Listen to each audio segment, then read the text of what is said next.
Series 6. I tell you what killed it for me was when Doctor Who magazine turned up and it said one of these 4 characters is going to die in the course of the first episode, and I just thought, oh no.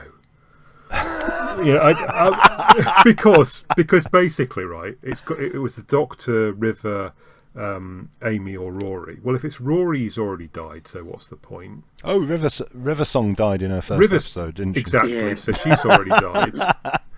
If it's Amy, well, okay, that's new, but, so I don't really want her to die. And I really, really don't want the Doctor to die. So,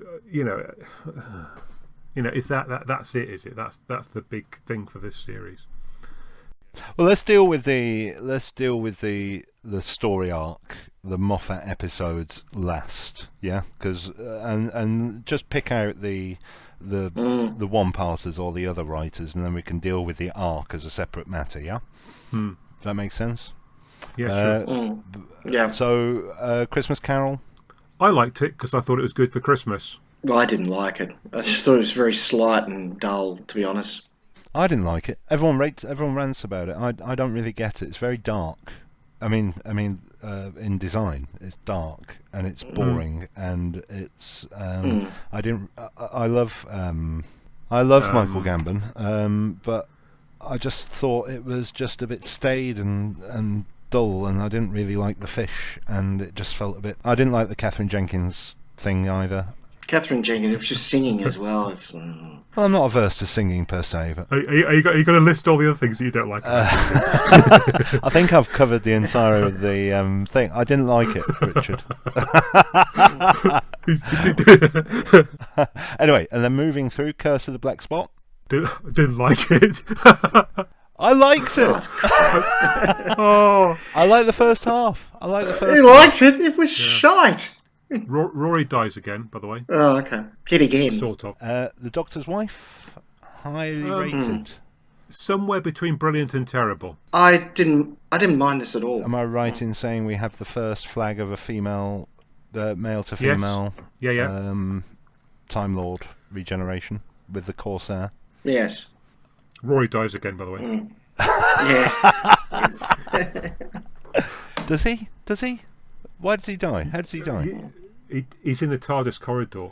Oh, he just gets older and older, and then he falls down or something. Yeah, he's like Michael Palin's Monty Python guy, isn't he? If you know what I mean. He is. It's that guy. Yeah. And then the two parts of the Matthew Graham Rebel Flesh Almost People.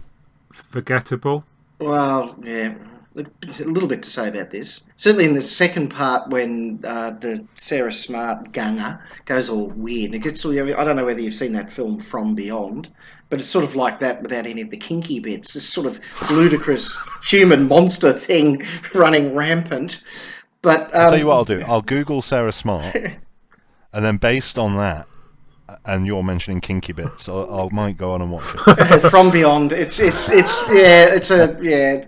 plenty of people who made Reanimator. If you've ever seen that, so you probably get an idea about what it's like. But it's very much like that in some places with that sort of monster thing running around. But it was better than Fear Her. Can I say that? It was better than Fear Her, which was Matthew Graham's previous one. Yeah. Oh, was it? So it's better than that. But the positive, there's a positive thing in this about the. Oh, talk about damning with faint praise. I know. There's a positive thing in here about the Moffat era, particularly in the first 2 seasons, is that he gives some good parts to Scottish actors. When I was growing up, we used to watch stuff on TV. My mother, being Scottish, she always used to complain that the Scotsman was always the bad guy. Ah. And in this, that actor Mark Bonner, he actually has a sympathetic part for a change. They usually play sort of shifty Scots types. Right. But he actually has a sympathetic part here. And there's also Caitlin Blackwood, who played Amelia Pond, who's very, very good. And of course, Karen Gillan. So they're great parts in the first 2 seasons for Scottish actors for a change, in which they're sympathetic and you actually like them rather than think they're going to rob you. It's almost as if we've got a Scottish showrunner. Yeah, funny that. Yeah, it almost is, and it's actually that's a good thing to say. Well done, Stephen. You did well there. And then we've got Night Terrors, The Girl Who Waited, The God Complex, and Closing Time. Night Terrace, well, it was creepy in places, but the ending was a bit, love conquers all. Love saves the day. Didn't do it for me. Yeah, it was a bit sort of, it had moments. It wasn't as bad as Victory of the Daleks, and certainly not as bad as... Oh, yeah, more of your faint praise. It was better than Fear Her. Sleep No More, anybody? Look, it's passable. Okay. Yeah, it's passable. It wasn't the worst, was it? But then I think two rather good ones. So the God Complex, but before that it was The Girl Who Waited. Yeah, I actually really liked that one. I thought that one was actually really, really good. Yeah, it's one of the best individual stories, I think, of the whole era, really, in places. I really like that one. Although, and you say, Richard, that the ending was a little bit predictable. Well, I mean, the fact that they would kill Amy was, or they don't really kill her, but they spent all this time agonising apparently over what they're going to do with Amy, when you know what they're really going to do is get rid of her, because it suits the story for that to happen. But nonetheless, I mean, it's a story where time actually plays a part in it. And it's clever, but it's not too clever. I like that. Yeah, stylish as well. And the God Complex. Yeah, the God Complex was good too. Yeah, I thought it was. The Shining meets Doctor Who. It's really unsettling in places. Yeah. It is, yes. Closing Time. Well, it sort of didn't work the second time, did No. it? Now, James Corden was okay, but the Cyberman thing was a bit. Yeah, it sort of didn't help it, I don't think. but at least love saved the day. Yes. I felt quite sad for Gareth Roberts watching that, because I quite like him. I quite like his style a lot of the time, and I thought the previous one was very good. So they're all the standalones, and I think that for me, anyway, the standalones are quite interesting and unique and well done. But then we have this arc of the Impossible Astronaut through to Day of the Moon, and then A Good Man Goes to War, and then Let's Kill Hitler, and The Wedding of River Song. Well, I hated it. well, all. okay. let me try and find one positive thing for you, which is I think the silence or silence. I'm never quite sure which they are. It were a really good idea. I mean, and they were. They were really, really creepy. Yeah. And they were really quite scary, and they were used effectively early on. Yeah. After later on, it gets a bit silly. Yeah. Look, I don't think the break helped at all. And I think that this is where problems started to set in for Stephen Moffat, is that he was doing too much. He was doing Sherlock at the same time, so he's taking breaks to do both shows, and I think that didn't help either of them. And I think that's when the rot really starts to set in. The other week or a few weeks ago, when we started doing these podcasts, I thought I'll try and write down all of the Moffat era stories that I could remember the titles of without cheating, and I made some notes alongside, just things like, Victory of the Daleks, that seems to be the first appearance of Love Saves the Day and all that. Anyway, on my little piece of paper here, for Let's Kill Hitler, it just says complete shite. I really didn't like it at all, and it's just funny how Mel's turns up from nowhere. So no one's ever heard of her before, and all of a sudden, there's their best friend Mel. You're supposed to be invested in the character, aren't you? You're supposed to be invested in the character to have this great shock that it is in fact River Song, whereas I have no investment and no shock it's going to be River Song. I call this the Starsky and Hutch effect, because it always used to happen in Starsky and Hutch that they'd introduce at the start of an episode some character, and they say, it's my best mate Mike. I went to school with him.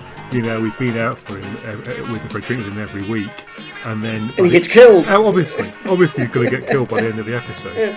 I don't know. I don't want to be tried about this arc, this Stephen Moffat contribution to Series 6, but I can't think of anything good to say about it. I'm particularly the Wedding of River Song. I've got a lot to say about that, and none of it is. Well, no, there's one thing of it that's good, but it just is the essence of everything that is awful about this particular period. I mean, it's impossible for the casual viewer to understand. If you switched it on, it just means nothing to you. There's so much time spent, in exposition, and it's all gobbledygook anywhere. And then there's one shining moment, which is a nice little epitaph for the Brigadier about 10 or 15 minutes in. And the rest of it. I mean, what does everything's happening at the same time even mean? Oh, is that the phone to the phone call to the nursing home? Yeah. Yes. Yeah. Okay. When he's found out he's died. Yeah. It was just after Nicholas Courtney passed away, I think. Yeah, it is. Yeah. That was a nice thing to do. Yeah, it was. So why then does he proceed to trample all over Nicholas Courtney's grave later on? But good question. Well, because he doesn't trample on it. He opens it up, heaves him out, sticks metal on it. Anyway, pisses all over him. But worse than that, at the end, Amy's a murderer. I mean, she basically shoots a whole bunch of the Silence, machine guns them down, and then she kills the Francis Barber character. And, it just doesn't really ring true to her character. No. And even then, the ending is incomprehensible until the Doctor has another exposition scene with Dorian where he explains, that he was really a Tesselector all along. But but how is Time fooled by that? I mean, basically he's trying to fool the concept of time by dressing up in a Tesselector suit. I mean, how's that going to work? Yeah, it's just ridiculous. There is yet another irritating thing that starts to appear. I'm not sure it appears in Series 5, but in Series 6, something that really gets on my wick.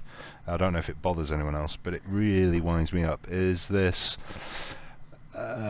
contrived mythos that starts to creep in, either expressed in a fairy tale or a poem or a legend. I suppose we had it with the Pandorica, actually. It started there. This Pandorica, this legendary prison box thing. And then Good Man Goes to War. It's all wrapped around this poem, isn't it? Yes. Angels run when a good man goes to war, or whatever, and then we have the song in Night Terrors that comes in, which is Moffat weaving this, and it really gets on my tits. So sorry to talk about my tits on the podcast, but it really does. It really grates with me. I just don't feel it's genuine. I can't suspend my disbelief with it because I know it's this half-cooked mythos that's being put in. Anyway, no one else is going to talk about them, so you might as well. Well, you'd be surprised. So that's Series 5 and 6. I think we sort of agree it's a good start-ish. And then troubling time. Yes. Hits stormy waters. I was very quickly irritated in Series 6 because I was hoping that the Big Bang would be a blip. It would be a mistake, an experiment that didn't quite work. But then we were straight back on the horse with the Impossible Astronaut. So I was really seething by this point, by the end of Series 6.